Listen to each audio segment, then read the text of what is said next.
Hey guys, hope you guys doing good today.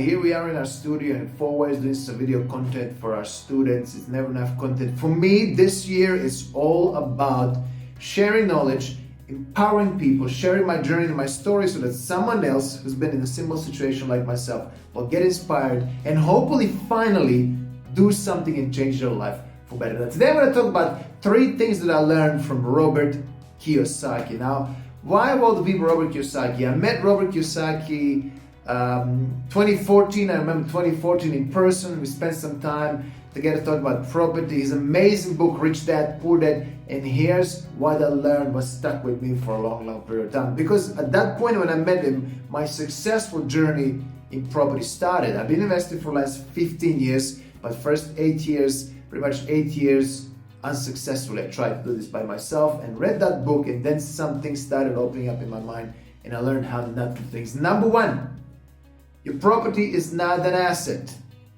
until or unless that property is putting the money in your pocket from the moment you buy that property, or unless it's fully paid off. Why? Because you bought that property, you signed that agreement with the bank to pay this over the next 20 years. A lot of things can go wrong in the next 20 years. Another COVID could happen, you might lose your job, your company might go bankrupt, you won't be able to pay for that property. Your property is not an asset until it's fully paid off, or unless you have money coming in your pocket from that first month of buying it. That means if you rent that property, you need to see the money coming in your pocket. We call that a cash flow. We teach different strategies how to buy property below market value so that you have a cash flowing property. The money is coming in your pocket from that first month. Number 2, do not rely on your degree.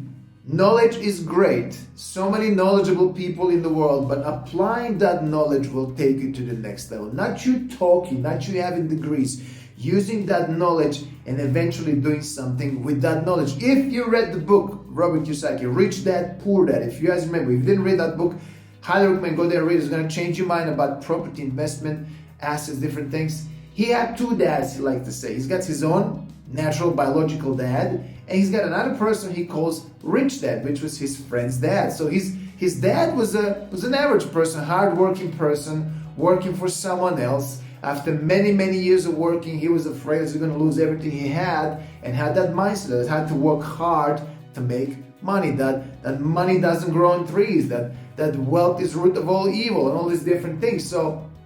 So when he met his friend's dad, he was a completely opposite person who was saying, hey, he didn't work for money. Money was working for him. He was thinking ahead of time how to build more wealth. He was teaching him that money is abundant. There is enough for everyone. Building your network of people and helping them reaching their goals and dreams so that eventually you can help reach yours as well. So working for someone else for 40 years of your life, helping them reaching their goals and dreams, to me, that's not really ideal solution. Most of you would settle down for that. Yeah, I just need a job, it's stable, I'm gonna work for someone until I retire. But guess what happened? Right now, COVID happened. People losing jobs as we speak. It ain't over yet, right? People lost jobs, companies going back from. What don't you think is gonna happen to you? Well, it might happen if it didn't happen already. So it's all about the mindset. How not to work for someone else, but working for yourself, working on your dreams and goals so that eventually you don't have to rely on anyone but yourself. Number 3, what I learned from Robert Kiyosaki is this: don't ever rely on only one income stream. Even Warren Buffett, you guys know Warren Buffett, one of the wealthiest people in the world, amazing investor, grandpa, I like to call it, right? Even Warren Buffett said, look, if your job is that one source of income that you're relying on every single day, every single month, you're in the riskiest situation ever. Get out of that place today. Why? Because it's one thing. You lose that one thing, you have nothing left. Nothing left. Sometimes you might be too old to get another job. You know, when you're younger, yeah, I'm just going to get another job. No.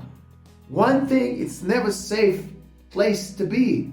One investment, especially if you're relying on that one thing to cover your life expenses, very risky, right? How long is it going to take? I mean, would you all agree that this might happen to you tomorrow? You lose your job. It might happen to everyone. COVID happens, crazy. A lot of people, comfortable lifestyle for years, all of a sudden forced to be laid off, companies went bankrupt, they end up at home, they don't know what to do. So here's my advice, and Robert's advice as well. Don't ever rely on one income stream. Think about it of alternative investments. What else can I do?